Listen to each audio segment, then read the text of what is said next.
지수. 얼만큼 다른 사람의 말을 잘 듣고 따르는 능력이 있는가요? 이거 중요한 능력입니다.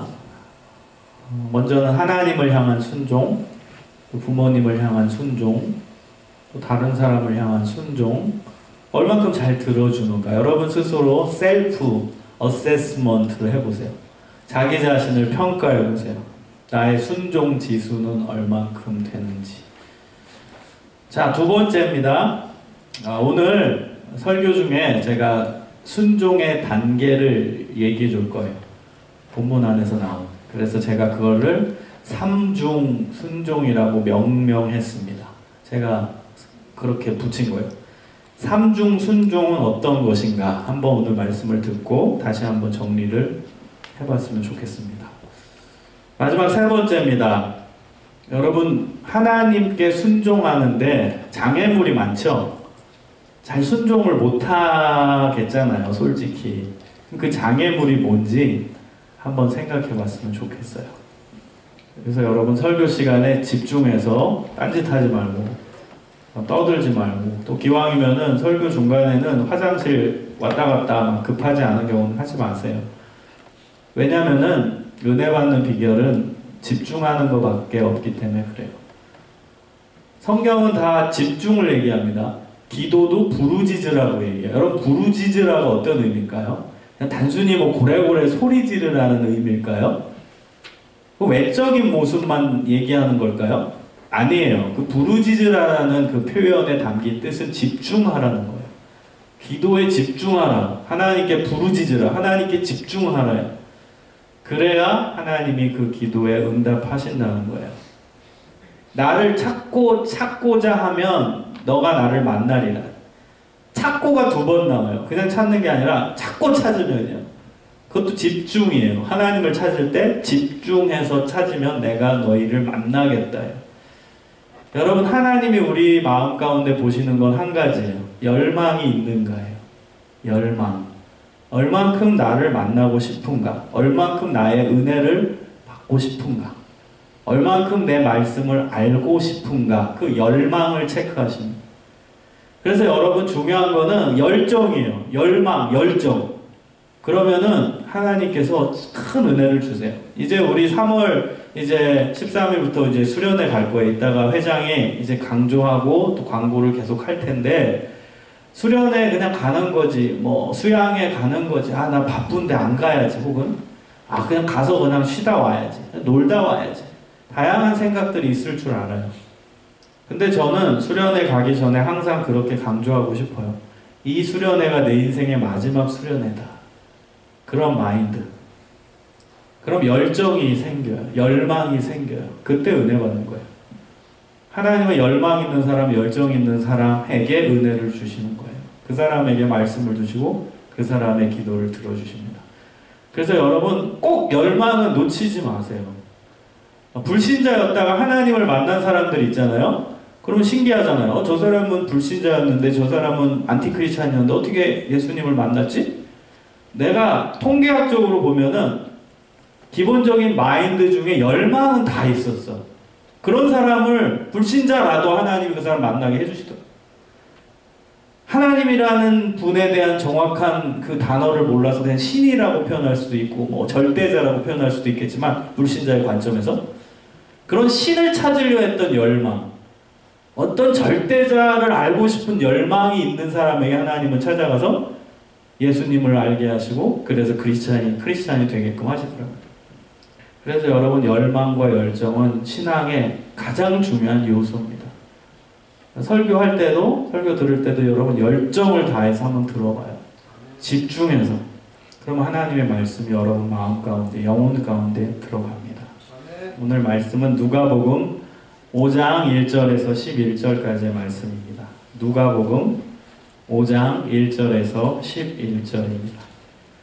신약 95페이지입니다.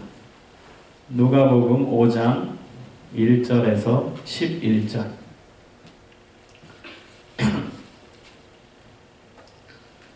좀 길어요. 근데 이게 스토리이기 때문에 끊을 수가 없습니다. 자, 길기 때문에 저와 여러분이 번갈아 가면서 읽을게요. 제가 먼저 읽겠습니다. 무리가 몰려와서 하나님의 말씀을 들을새 예수는 게네사렛 호숫가에 서서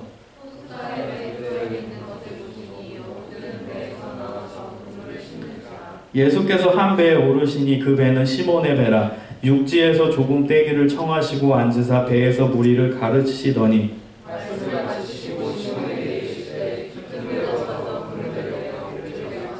시몬이 대답하여 이르되 선생님 우리들이 밤이 새도록 수고하였으되 잡은 것이 없지만은 그물에 의지하여 내가 그물을 내리리이다 하고 이에 다른 배에 있는 동무들에게 손짓하여 와서 도와달라 하니 그들이 와서 두 배의 체험에 잠기게 되었더라.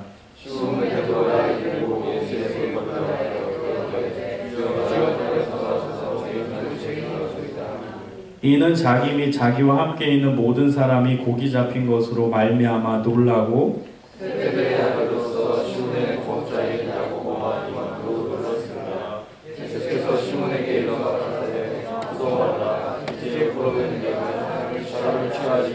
함께 그들이 배들을 육지에 대고 모든 것을 버려두고 예수를 따르니라. 아멘. 여러분에게는 정말 따르고 싶은 삶의 모델이 있습니까? 삶의 모델 누굽니까? 정말 여러분이 따르고 싶은 그 사람. 잘 살펴보면은 우리 인생을 살면서 따르고 싶은 사람들이 계속 나오게 돼요.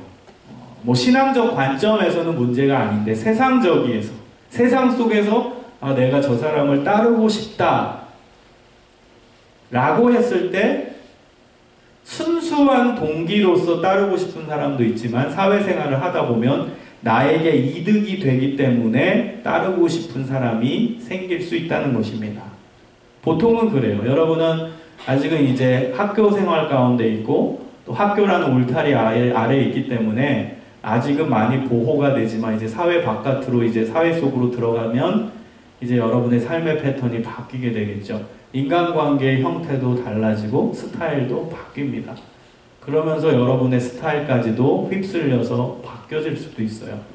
근데 세상 많은 사람들은 자기가 따르고 싶은 사람, 그 사람을 잘 분석해 보면은 다 자기 자신한테 어떤 이익이 생기는 사람이에요. 그러니까 따르고 싶은 거예요. 어느 사회나 인맥, 학맥이 중요합니다. 우리나라 사회는 더 심하죠. 어느 분야에서든지 소위 성공한 사람들이 있죠. 그러면은 혼자 성공하기는 쉽지 않아요. 누구를 잘 따라가야지 성공하는 사회가 안타깝지만 지금 현재 우리가 살고 있는 사회고 한국 사회입니다. 정치권 인사들은 잘 나가는 인기 있는 정치가들을 쫓아다니느라 바쁩니다. 왜 그럴까요? 인기 있는 정치가들을 따라다니면 언젠가 자신도 지역구 공천을 받는 데 유리하기 때문입니다. 교수를 목표로 하고 있는 학생은 열심히 공부하면서도 또한 잘 나가는 권위 있는 교수를 따라다녀야 돼요. 그래야 자기의 미래에 도움이 되고 교수 임용 시에 그 유명한 교수의 추천과 말 한마디는 엄청난 영향을 지니고 있기 때문에 그렇습니다. 여러분, 우리가 예수님을 따른다고 합니다. 그럼 이제 본질적 질문을 던집니다. 우린 왜 예수님을 따릅니까? 왜? 혹시 여러분 예수님을 따르는 이유도 어떤 나에게 큰 이득이 되기 때문에 따라야지 그런 마음이 우리 마음 가운데 많지는 않습니까? 그게 나쁘다는 건 아니에요. 그게 교회에 온 동기가 될 수 있겠죠. 예수님을 믿으면, 예수님을 따라다니면 뭔가 좋은 일이 생길 것 같고 교통사고도 안 당할 것 같고 예수님을 잘 믿으면 따라다니면 막 갑자기 돈이 생길 수 있을 것 같기도 하고 공부도 2점대였다가 이제 갑자기 3.5 이상으로 오를 것 같고 갑자기 지혜가 생겨서 공부도 막 잘할 것 같고 그래서 여러분 예수님을 믿고 따르는 건 아닌지 스스로를 생각해 봐야 합니다. 제가 전제로 얘기하는 거예요. 그게 나쁘다는 건 아니에요. 그런데 그거는 처음 교회 나왔을 때 동기가 될 수는 있지만 그게 신앙생활 내내 지속돼서는 안 돼요. 신앙은 여러분 성장해야 돼요. 성장. 아이가 성장하는 것처럼 신앙도 성장해요. 교회 나왔으면 처음에는 아이와 같은 신앙의 모습이 있을 수 있어요. 그저 교회 나오는 게 좋고, 교회 오면 뭔가 좋은 거 생길 것 같고, 그저 하나님은 축복만 내리실 것 같고, 그게 이제 초신자의 모습이에요. 근데 이제 그것이 지나가고 여러분의 신앙이 성장하면 단단한 것도 씹을 수 있어야 합니다. 예수님을 믿는다고 그저 세상적인 복이 오냐? 정답은 아닙니다. 예수님은 우리 인생 가운데 또 시련과 고난을 주시면서 우리를 트레이닝하세요. 거기서 많은 사람들이 나자빠지죠. 그리고 교회 떠나는 사람도 있고, 아, 교회 다녀도 똑같네. 교회 다녀도 이게 뭐야? 오히려 이제 더 비판적 의식이 강해지죠. 아, 저렇게 교회 안 다니는 사람은 저렇게 떵떵거리고 뭐 사기치고 다니는 놈들 저렇게 잘 나가는데 나 교회도 잘 다니고 헌금도 잘 내고 착하게 사는데 이 모양 이 꼴이냐. 아, 하나님은 정의로운 분이 아닌 것 같아 하고 교회 떠나는 무리들이 생겨요. 신앙의 성장의 단계에서 빠져나가는, 더 성장하지 못하고 주저앉는 너무나 안타까운 모습이 우리의 신앙생활 가운데, 또 제가 목회하는 가운데서 많은 성도들의 삶 가운데, 신앙 가운데 보게 됩니다. 여러분, 오늘의 주제는 순종이에요. 순종. 순종의 의미가 뭘까요? 순종. 순종은요, 여러분 조금 단단한 거예요. 무슨 의미냐? 초신자의 신앙처럼 그냥 와서 그냥 뭔지 모르겠지만 그냥 좋은 일이 생길 것 같고 나에게 이득이 생길 것 같고 축복만 올 것 같고, 그런 멘탈에서는 순종이라는 단어가 적용되기가 힘들어요. 왜냐하면 순종은 고난 중에서도 아무 이유 없이 예수님을 선택하는 게 순종이에요. 안 좋은 일이 있어도 그저 예수님 선택하는 게 순종이에요. 나에게 이득이 안 돼도 예수님을 따르는 게 순종이에요. 그래서 순종은 쉽지가 않아요. 그리고 순종하는 단계에 이르르면 여러분의 신앙은 정말 많이 성장한 거예요. 여러분, 신명기 28장 1절에서 6절을 보면은 제가 읽어드릴게요. 한번 잘 들어보세요. 내가 내 하나님 여호와의 말씀을 삼가 듣고 내가 오늘날 내게 명하는 그 모든 명령을 지켜 행하면, 순종하면 내 하나님 여호와께서 너를 세계 모든 민족 위에 뛰어나게 하실 것이다.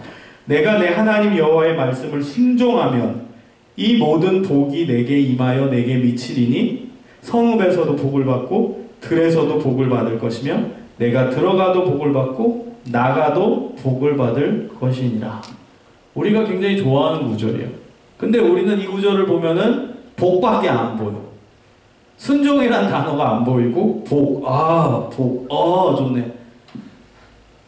전제는 뭐예요? 순종이 전제예요. 그래서 여러분, 이게 굉장히 재밌는 단계예요. 왜 재밌냐면 우리가 처음에 복을 기대하고 교회 오잖아요. 뭔가 좋은 일이 생기겠지, 이득이 있겠지, 그래서 교회 나와요. 그런데 복이 안 와. 그러니까 나가 떨어지고 교회 안 다녀.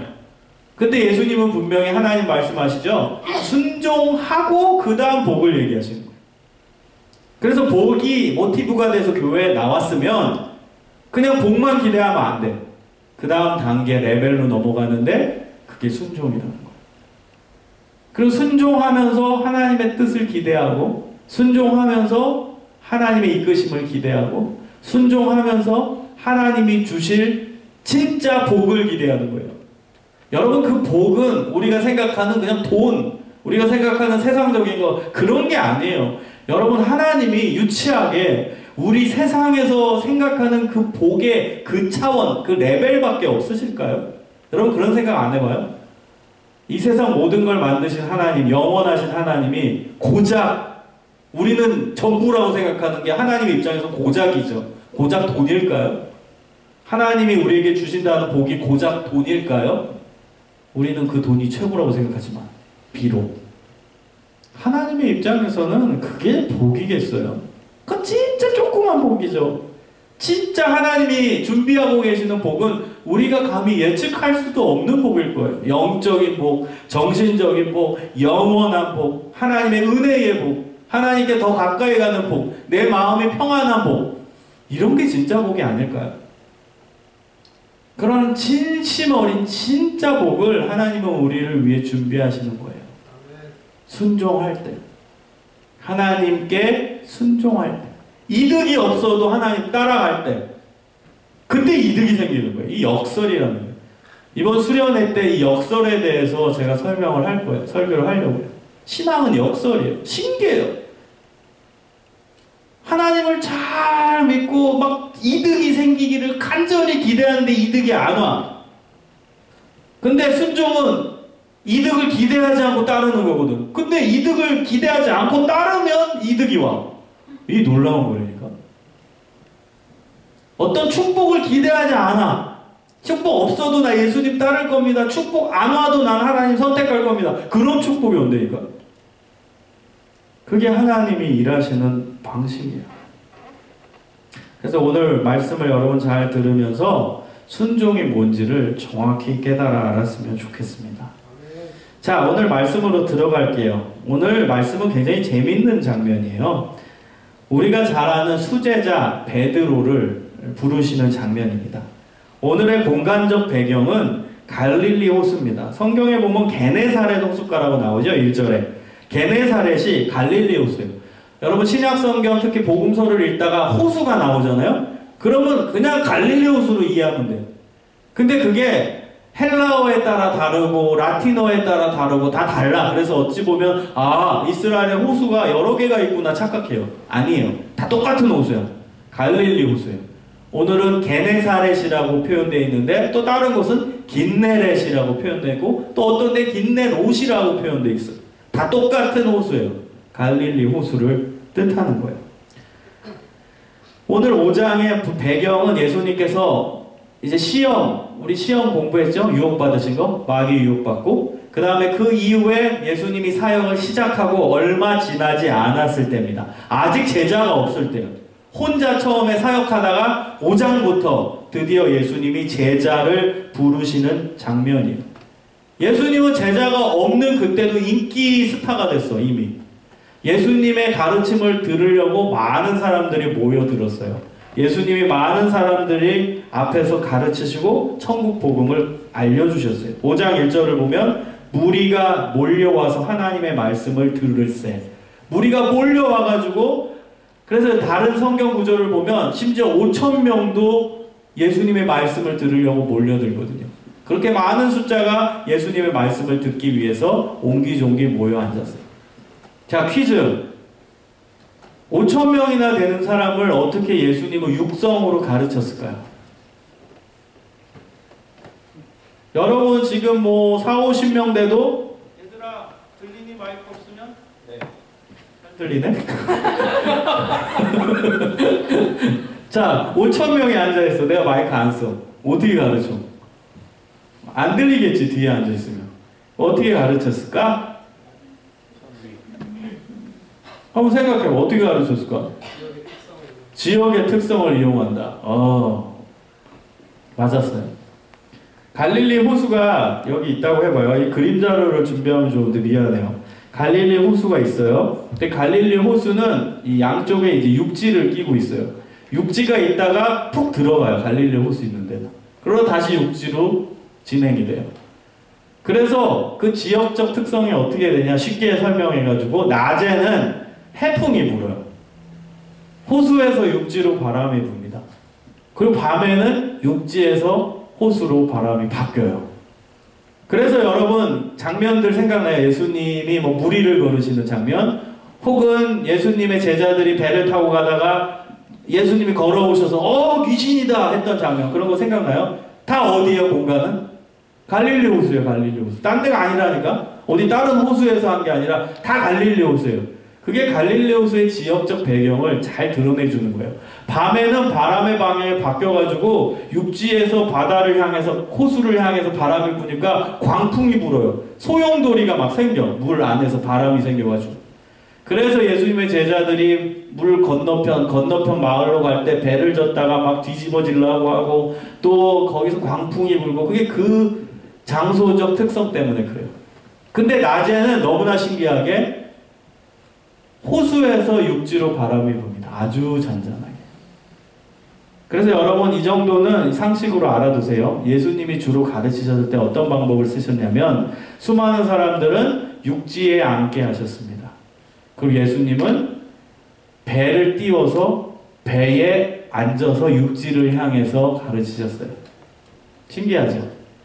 그냥 예수님이 육지에서 지금처럼 내가 육지에 있고 여러분 앉아서 가르치신 게 아니야. 여러분은 육지에 앉아있고 해변까지 해운대 해수욕장 생각해봐. 거기 해안가에 딱 앉아있고 나는 바다, 얕은 바다에 배를 띄워서 거기에 앉아서 육지를 향해서 가르치신 거야.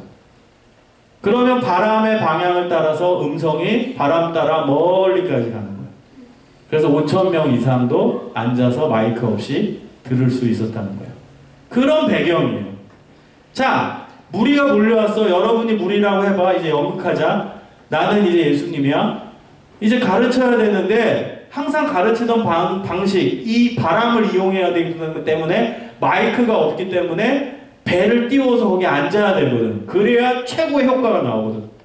그래서 예수님이 보니까 호숫가에 2절 배 두 척이 있는 것을 보신 거예요. 근데 어부들은 배에서 나와서 그물을 씻은 거예요. 이게 무슨 의미입니까? 어부들이 그 전날 밤에 그물을 치고 고기를 잡으려고 엄청 노력했다는 거지.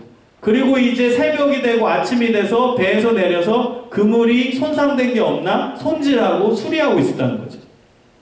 그럼 여러분 상상해 보세요. 거기 쪼그려 앉아가지고 그물을 깁고 그물을 손질하는 수선하는 사람들의 심정이 어땠을까?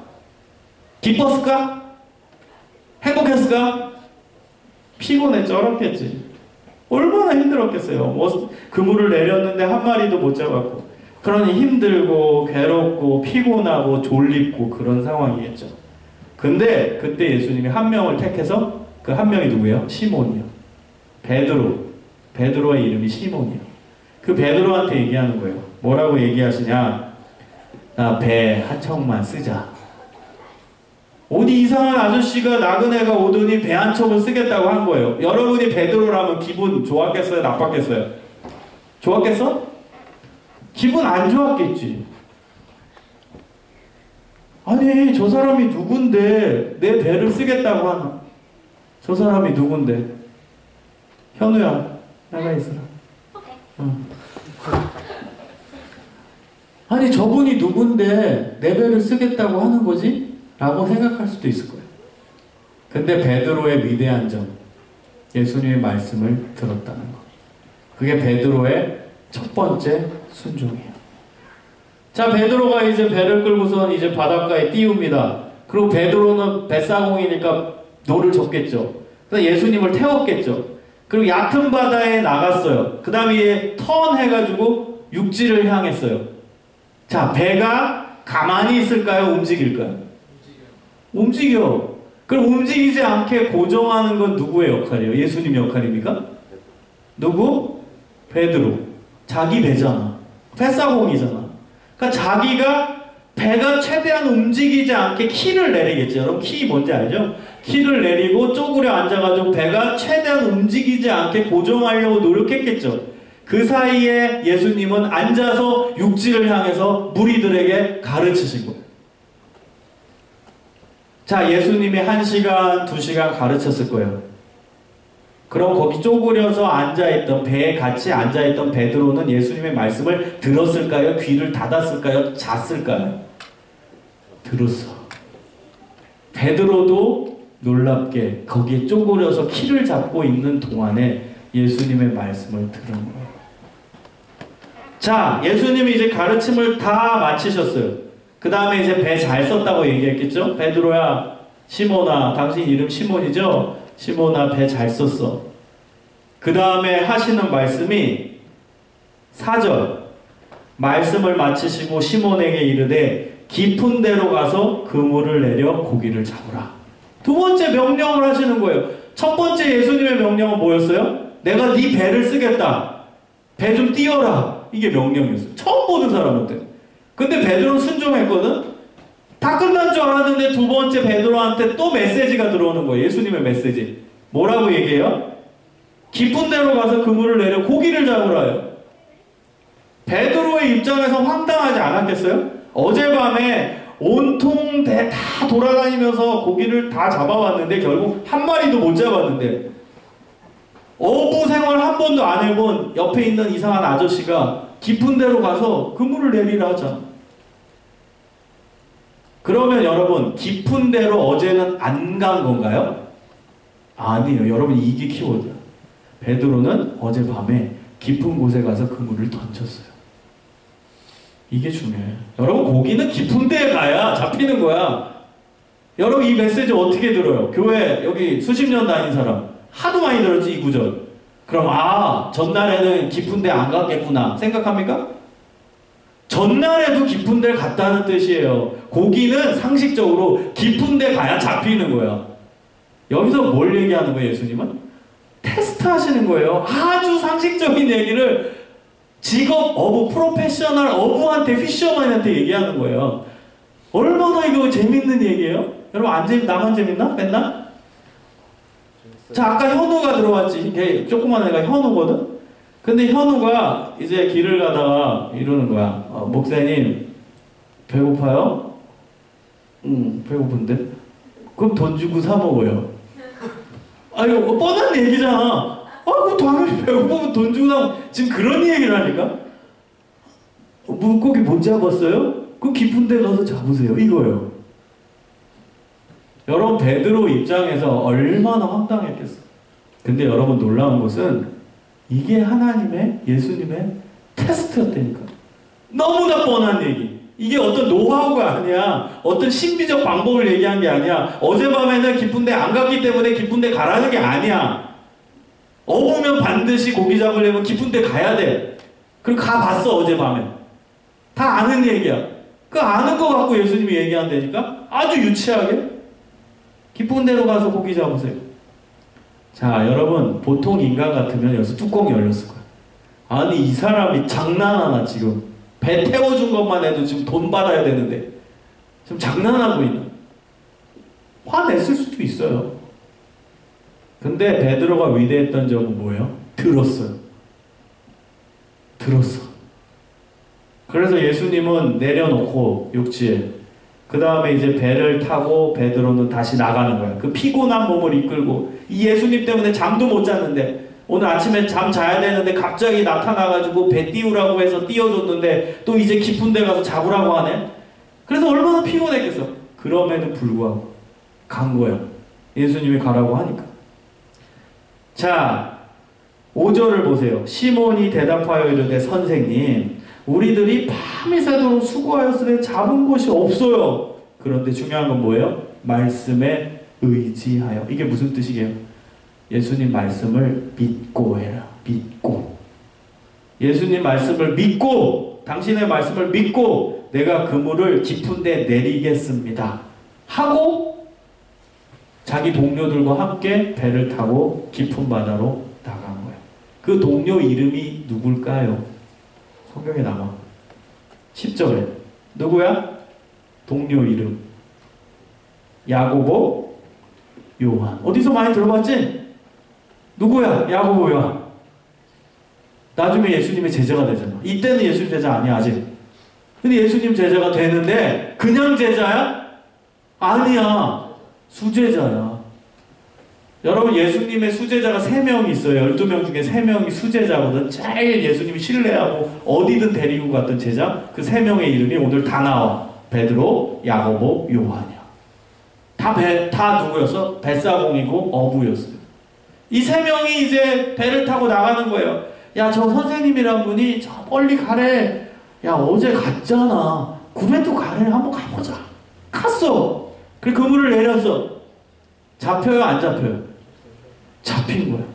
얼마나 많이 잡혔냐면 6절을 봐요. 고기를 잡은 것이 심히 많아 그물이 찢어지는 거야. 이에 다른 배에 있는 동무들에게 손짓하여 와서 도와달라 하니 그들이 와서 2배의 체험에 잠기게 되었더라. 같이 나간 거예요. 배 2척으로. 그래서 만선의 그 놀라운 역사를 가지고 육지로 다시 돌아온 거예요. 이제 8절. 시몬 베드로가 이제 깜짝 놀란 거예요. 저분이 보통 분이 아니구나. 저분이 우리가 기다리던 메시아구나. 그래서 시몬 베드로가 예수의 무릎 앞에 엎드려 이르되 주여 나를 떠나소서 나는 죄인입니다. 여러분, 예수님을 만나면 제일 먼저 나오는 고백이 뭐예요? 난 죄인입니다. 난 부족합니다. 그래서 이제 예수님이 이제 말씀하시는 거예요. 뭐라고 말씀하시냐? 이제 나를 따르라는 거예요.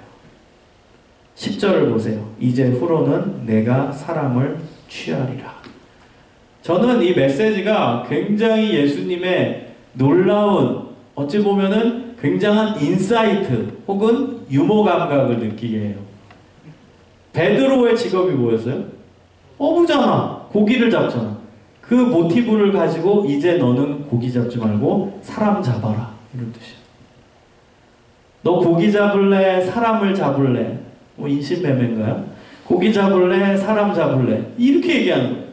이제 너는 후로는 고기 잡지 말고 사람을 잡아라. 이게 무슨 뜻이에요? 너는 이제 나와 함께 일하자.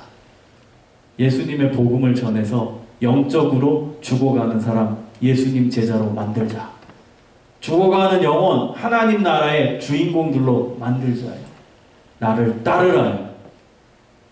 그때 11절, 그들이요. 베드로만 따른 게 아니야. 베드로 옆에 동료로 같이 있던 야고보와 요한도 베드를 육지에 대고 모든 것을 버려두고 예수를 따르냐. 세 번째, 순종. 여러분, 순종의 단계들을 이제 제가 설명했는데 이제 좀 느끼겠어요? 순종의 단계가 있어요. 첫 번째 순종의 단계는 뭐였죠? 배를 띄워서 배 쪼그려 앉는 거예요. 왜 예수님께서 이것을 주문했을까요? 말씀을 들으라는 거예요. 배를 띄워서 키를 잡고 쪼그려 앉아서 예수님의 음성을 옆에서 들으라는 거예요. 그랬기 때문에 베드로를 예수님이 찍어서 물 위에 띄우고 그 다음에 나와 함께 있으라는 거예요. 말씀을 들으라는 거예요. 내 말씀을, 내 말을, 천국 복음을 들으라는 거예요. 우리에게 적용해 볼까요? 여러분, 하나님은 우리에게 제일 먼저 요구하시는 순종은 뭔지 아세요? 말씀을 들으라는 거예요. 예수님의 말씀을 들으라는 거예요. 여러분, 스스로 체크해 보세요. 난 예수님의 말씀을 듣나? 예수님의 말씀 읽나? 예수님의 말씀 지키려고 하나? 이게 첫 번째 순종이에요. 여기까지 되세요, 여러분? 예수님 말씀 읽으세요? 예수님 말씀 들으세요? 예수님 말씀 지키세요? 그게 첫 번째 단계예요. 자, 첫 번째 단계의 순종을 마쳤어요. 그러니까 이제 두 번째 예수님이 도전을 하십니다. 어떤 도전이었죠? 너 경험, 너의 지식, 너의 판단 내려놔라. 두 번째 도전이에요. 예수님, 저는 프로 어부입니다. 그래도 깊은 데 가라. 어제 갔는데요? 경험이죠? 그래도 가라. 전 어부로서 지식이 많아요. 고기 잡는 거 저는 최고라고 자부합니다. 너의 지식 내려놔라. 가라. 여러분, 두 번째 예수님이 우리에게 요구하시는 순종은 우리의 지식, 경험, 판단 내려놓으라는 거예요. 그 두 번째 도전에 대해 순종을 할 수 있어야 두 번째 순종의 단계로 진입한 거예요. 여러분, 예전에 조성모 씨가 부른 노래가 있죠. 원래 그게 하덕규 씨가 부른 노래인데 내 속에는 내가 너무 많아. 가시나무. 그치? 내 속엔 내가 너무 많아. 그게 어떤 의미인지 알아요? 여러분, 그게 조성모의 노래가 아니라 하덕규 씨의 자기 자신이 예수님을 만나고 나서 눈물 흘리면서 회개하면서 쓴 노래예요. 하덕규 작사 작곡이에요. 그게 언제 작사 작곡이냐? 예수님 만나고 자기가 죄인임을 깨닫고 오늘 베드로처럼 눈물을 흘리면서 쓴 거예요. 바로 내 속에는 내가 너무 많아. 당신의 쉴 곳이 없네. 당신이 누구예요? 예수님이 쉴 곳이 없다는 거예요. 내 속엔 내가 너무 많대요. 나의 지식으로 가득 차 있고 나의 판단으로 가득 차 있고 나의 경험으로 가득 차 있어서 예수님이 들어올 자리가 없대. 우리의 모습 아닌가? 내가 너무 커 있어, 내 자신. 내가 너무 잘났어 스스로. 예수님 없어도 돼. 내가 알아서 판단해서 행동하면 되고, 내가 알아서 판단하고 살아가면 되고, 내 경험 근거해가지고 행동하면 되고. 그래서 예수님이 쉴 곳이 없어. 그러니까 예수님의 능력이 나타나지 않는 거예요. 여러분, 두 번째 순종으로 가려면 여러분이 가지고 있는 모든 것을 내려놓을 준비가 되어 있어야 돼요. 그게 예수님의 사랑이에요. 제 마지막 세 번째 순종은 뭐였죠? 예수님이 베드로에게 얘기하는 거예요. 그리고 옆에 있던 야고보, 요한한테 같이 얘기하는 거예요. 이제는 사람 낚는 어부가 되라. 다시 말하면 나의 일에 동참해라. 여러분, 세 번째 예수님이 우리에게 하시는 도전은 뭔지 알아요? 내 일 같이 좀 하자 이거예요. 너 내 일 좀 같이 하지 않을래? 예수님은 자신의 사역에 초대하십니다. 예수님은 사람을 통해 일하세요. 그래서 사람에게 도전을 주는 거예요. 너 나와 함께 일하지 않을래? 너 사명자로 살지 않을래? 너 예수님의 일을 하지 않을래? 너 나의 일을 같이 하지 않으렴? 부르신다. 에이, 나 같은 자가 뭘? 에이, 내가 무슨 예수님이 날 찾으신다.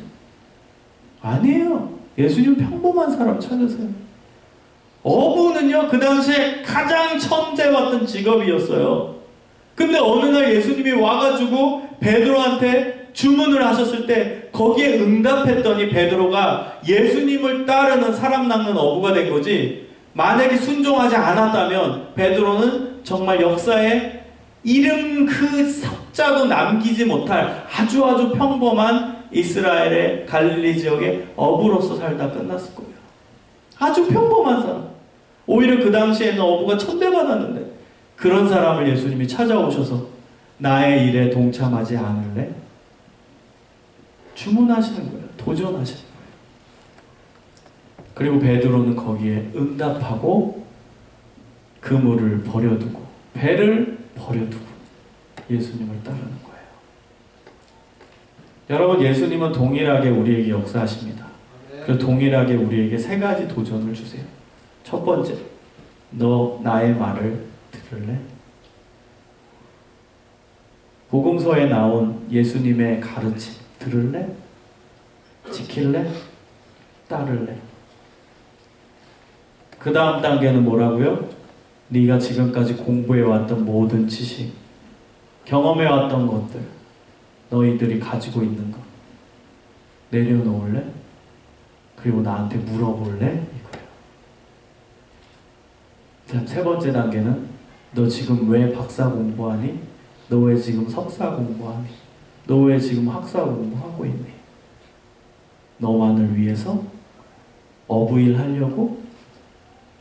대명사로 얘기한 거예요. 여러분, 어부일 하려고 베드로가 열심히 일했겠죠. 경험적 지식을 쌓았겠죠. 여러분도 마찬가지예요. 여러분도 그저 어부의 삶일 수 있어요. 물고기 잡는 어부. 그냥 공부해서 좋은 직장 가가지고 그냥 나 적당히 살고 집 한 채 사고 좋은 차 그냥 하나 사고 결혼해가지고 좋은 가정 꾸리고, 그게 어부의 삶이에요. 베드로의 입장에서 어부의 삶, 그냥 평범한 어부의 삶. 그게 나쁘다는 게 아니에요. 근데 예수님은 스페셜한 사람을 필요로 해요. 그 스페셜한 사람이 누구예요? 예수님의 뜻에 동참하고 예수님의 사역 함께 할 사람을 찾는 거예요. 그 도전을 우리에게 주시는 거예요. 그 도전에 예스하는 사람은 소수예요. 다수가 아닙니다. 소수입니다. 저는 그 소수에 여러분이 들어가길 선호합니다. 정말로. 정말 여러분이 들어갔으면 좋겠어요. 평범하게 살지 마. 그냥 여러분의 목표가 그냥 집 한 채가 되지 마. 여러분의 목표가 그냥 좋은 차 한 대가 되지 말라. 그저 좋은 직장 하나가 되지 말라고. 한 번 사는 인생, 고작 여러분 좋은 직장 가는 게 인생의 목표입니까? 고작 얼마 벌래요? 여러분 목표 가능한 뭐 10억? 그게 인생의 목표예요? 10억 버는 거 고작? 고작 좋은 차 버는 거, 사는 거, 그게 목표입니까? 여러분 이제 fly up to the sky, 하늘로 올라가. 좀 오르세요. 좀 뜨세요 이제.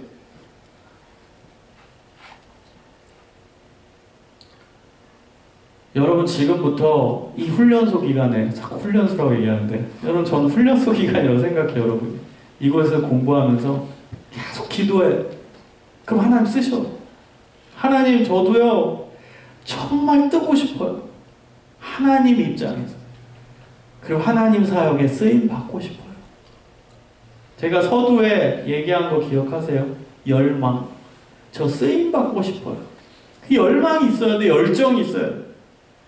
열정 있는 사람을 하나님은 쓰세요. 지금부터 예수님의 말씀에 순종하고 예수님 말씀을 즐겨 읽고 하나님의 말씀인 성경을 가까이 하고 복음서에 나온 예수님의 말씀을 지키려고 노력하는 순종의 삶을 사세요. 아멘. 그리고 여러분이 가지고 있는 지식, 경험 모든 걸 내려놓을 수 있는 믿음, 그것을 갖추세요. 아멘. 그리고 지금부터 기도하세요. 예수님 저 쓰임 받고 싶어요. 저 쓰임 받고 싶어요. 지금 제 설교를 듣고 제가 봤을 땐 미안해요. 한 20% 정도만 마음의 열망이 있는 것 같아요. 그렇게 느껴져. 안타까운 거예요. 그럼 나머지 80%는. 예수님은 소수를 쓰시거든. 나는 근데 그 소수가 여러분 전부였으면 좋겠어. 그러니까 내가 여기 남아있지. 여러분에 대한 사랑이 없다면 나는 정말 장담컨대 지난달에 여기 떴어요. 정말요. 여러분에 대한 사랑이 없었다면 난 100% 떴어.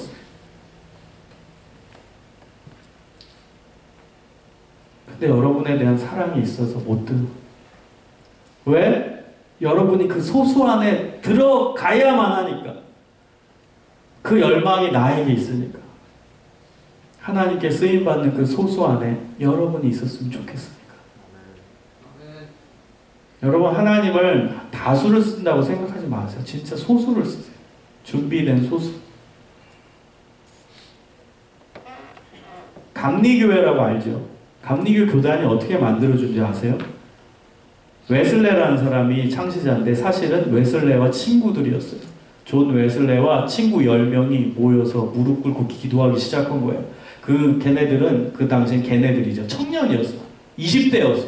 무릎 꿇고 기도한 거야. 하나님 저도 쓰임받고 싶어요. 베드로처럼 쓰임받고 싶어요. 우리 10명 소수지만 쓰임받고 싶어요. 그 10명 때문에 감리교가 세워졌어요. 그리고 그 10명 때문에 무려 2억 명이 예수님께 돌아왔어요. 2억 명. 하나님은 절대 다수를 쓰지 않아요. 소수를 쓰시죠. 10명 갖고 2억 명을 전도하는 거예요. 여러분 제발 그 소수 안에 들길 소망합니다. 아멘. 그 열정을 좀 찾으세요. 열망을 찾으세요.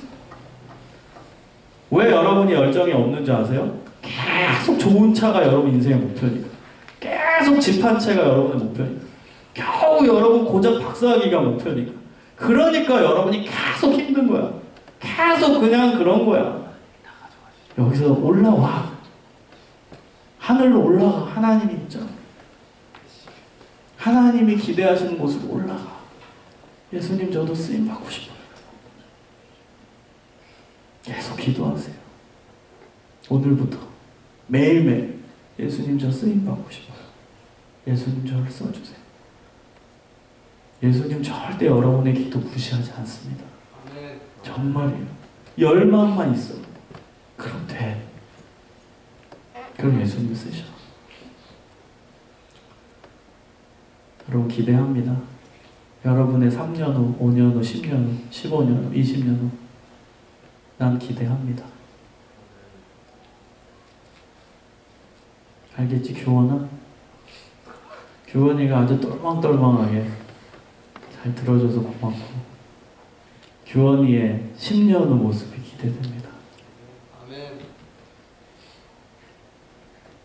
자, 우리 아멘 합시다. 우리 모두 예수님 앞에 쓰임 받기를 소망합니다. 아멘. 여러분 그런 사람 될지어다. 아멘. 우리 함께 기도하겠습니다.